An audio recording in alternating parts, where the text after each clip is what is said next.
اللہ نے انسان کے لیے سب سے بہترین جو غذا پیدا کی ہے وہ حیوانی ہے۔ انسان حیوان کی ترقی یافتہ صورت ہے اور حیوان نباتات کی ترقی یافتہ صورت ہے اور نباتات جمادات کی ترقی یافتہ صورت ہے۔ قدرت نے ہر نیچے والی چیز کو اوپر والے کے لیے غذا بناتی ہے، یہ قدرت کا قانون ہے۔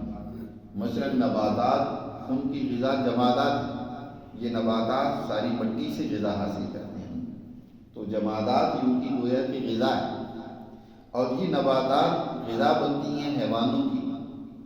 حیوان یہی چارہ کھاتی ہیں، سبزہ کھاتی ہیں، یہ ان کی غذا ہے، اور حیوان کو اللہ نے انسان کی غذا بنایا ہے۔ انسان کی سب سے بہترین غذا وہ حیوان ہے۔ پروٹین حیوانی سب سے زیادہ فائدہ مند ہے جو گوشت کی صورت ہے، اور پھر گوشت میں سے بھی سب سے بہترین گوشت پرندوں کا ہوتا ہے۔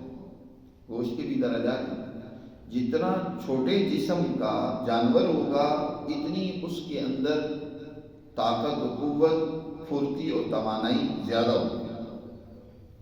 تو پرندہ اس کا جسم چھوٹا ہوتا ہے، یہی وجہ ہے کہ وہ اڑتا ہے، اس کے اندر طاقت و قوت اور انرجی بھی قدرت نے زیادہ رکھی ہے، تو وہ انسانوں کے لیے سب سے بہترین غذا اللہ نے بنائی ہے۔ یہی وجہ ہے کہ بنی اسرائیل کو اللہ نے جو غذا عطا کی، کیونکہ بنی اسرائیل مسلسل غلامی کے نتیجے میں ان کی قوائے عمل مزمحل ہو چکے ہیں، کام کرنے کا جذبہ نہیں، بس کاہل سست، کچھ نہ کرنا پڑے۔ حضرت موسیٰ علیہ السلام نے کچھ جدوجہد کر کے آزادی تو دلا دی، لیکن آگے اتنی ہمت بھی نہیں ہے کہ اپنا علاقہ دشمن سے خالی کرا دے۔ موسیٰ علیہ السلام نے اللہ کا وعدہ بھی یاد دلایا کہ اللہ کا تم سے وعدہ ہے کہ تم تھوڑی سی ہمت جرت کرو، دشمن تم سے مغلوب ہو کر وہ خود ہی علاقہ خالی کر دے گا، لیکن اتنے ڈرپوک کہ کہتے ہیں اذهب انت وربك فقاتلا انا هاهنا قاعدون، اے موسیٰ تم اور تمہارا خدا جا کر علاقہ خالی کرائیں، وہ لڑائی کریں، ہم سے تو لڑائی نہیں ہوتی، ہاں جب خالی ہو جائے گا تو پھر ہم آ جائیں گے۔ اب یہ ان میں جو بزدلی پیدا ہو گئی، یہ جو عمل کے اندر کمزوری آ گئی، اس کو دور کرنے کے لیے اللہ نے ان کو حیوانی غذا کھلائی۔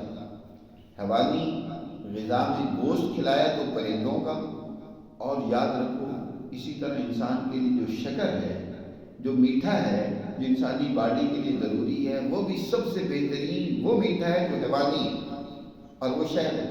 شہد کی مکھی بھی تو ایک حیوان ہے جو اس سے نکلتا ہے، جو اس سے تیار ہوتا ہے، تو سب سے بہترین شکر حیوانی ہے۔ اس کے بعد نباتی ہے، نباتاتی شکر ہے، مثلا گڑ ہو گیا یا چینی وغیرہ ہو گئی۔ تو اس لیے انسان کی جو سب سے بہترین غذا ہے وہ حیوانی غذا ہے، چاہے وہ روغن ہو۔ تین ہی قسم کی غذائیں انسان کو چاہیے ہوتی ہیں، اس کو پروٹین چاہیے ہوتی ہے، یا اس کو کاربوہائیڈریٹس چاہیے ہوتے ہیں، یا تیسرے درجے میں اس کے لیے کیا ہے روغن اسے درکار ہوتا ہے جی۔ تو روغن کے طور پر بھی قدرت نے جو انسان کے لیے حیوانی روغن رکھا ہے نا، دیسی گھی وغیرہ، آج قوم اس کو چھوڑ چکی ہے، اور عجیب المیہ یہ ہے کہ قوم مجموعی طور پر دیسی گھی آج استعمال نہیں کر رہی، میسر نہیں ہے، لیکن یہاں کمپنیوں کا گمراہ کن پراپوگنڈا اس قدر زیادہ ہے کہ ڈاکٹر آج بھی لوگوں کو دیسی گھی سے روک رہے ہوتے ہیں جی۔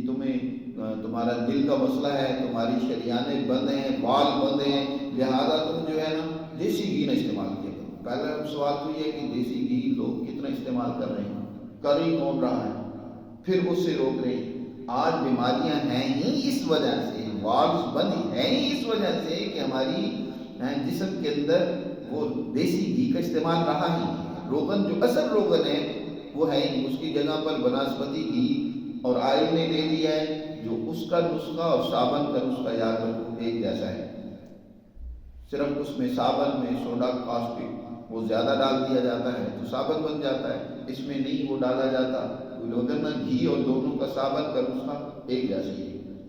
تو سابق کھلایا جاتا ہے اور اس پر کمپنیاں یا ڈاکٹر نہیں بات کریں گے، بات کریں گے تو دیسی گھی ہے۔ اور اسی طرح جو ہے انسان کے لیے جو سب سے بہترین غذا ہے وہ گوشت ہے، اور پرندوں کا گوشت، اور پرندوں میں سے بھی وہ جو زیادہ اڑنے والے، طاقت والے، قوت والے، جنگل میں تیار ہونے والے، چل پھر کر تیار ہونے والے۔ اب اس پر بھی جو آج کل پرندہ تیار ہو رہا ہے، مرغی، اس پر بھی فارغی مرغی، یہ اس کا متبادل نہیں ہے۔ چاہے آج ضرورت بڑھ گئی ہے اس لیے ان کو تیار کرنے میں کوئی حرج نہیں، لیکن اس کے لیے جو فیڈ اس کو کھلائی جا رہی ہے اس کی اصلاح بھی ضروری ہے۔ اس کو بھی ایک حکومت، جیسے میں نے کہا نا کہ حکومت بہت ساری خرابیوں کی ذمہ دار ہوتی ہے۔ آج بہت سارے امراض جو لوگوں میں پیدا ہو رہے ہیں اس کے پیچھے بھی حکومت کی بہت بڑی نالائکی موجود ہے کہ جو ان پرندوں کو فیڈ دی جا رہی ہے وہ بھی مضر صحت ہے۔ ظاہر ہے اس کے نتیجے میں جو ایک قدرتی طور پر مرغی کو تیار ہونا چاہیے 4 مہینوں میں، وہ آج 1 مہینے میں تیار کی جا رہی ہے۔ اتنی تیز میڈیسن کے ذریعے سے، اسٹیرائڈ کے ذریعے سے بہت تیزی سے اس کو تیار کرنا، یہ بچیوں کے ہارمونز کو ان بیلنس کر رہا ہے۔ جی آج وقت سے پہلے جو بچے بچیاں جوان ہو رہی ہیں اس کے پیچھے ایک یہ مرغی کی کارستانی بھی ہے، اور بہت سارے جو دل کے مسائل پیدا ہو رہے ہیں وہ اس کے پیچھے بھی اس کے مرغی کے اثرات ہیں۔ تو باہر کے قدرتی طریقے سے جو پرندوں کی غذا ہے وہ سب سے زیادہ انسانیت کے لیے مفید ہے۔ اللہ ہمیں صحت مند غذا کو استعمال کرنے کی